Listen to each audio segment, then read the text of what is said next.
Rose, na mesma noite, volta a ser assombrada pela figura da Laura e vai se consultar com uma psicóloga que diz que tudo está acontecendo porque ela é uma fudida que trabalha na 6x1, presenciou uma finalização e, em vez de descansar, tá procurando sarna para se coçar. Calma, filha da puta!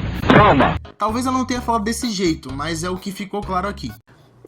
A Rose toma um conselho, compra um presente e vai pra festa do seu sobrinho. Só que a essa altura do campeonato a Rose realmente tá ficando maluca, porque sem perceber ela embrulhou o gato morto dela e deu pra criança num pacote de presente. Ai, caralho! O que me faz pensar que ela queria novos pacientes, porque a partir daí ela deve ter traumatizado o moleque e todas as crianças que estavam naquela festa.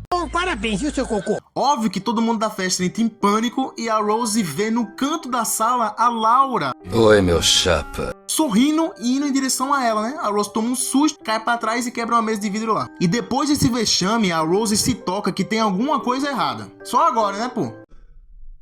Ah, tá.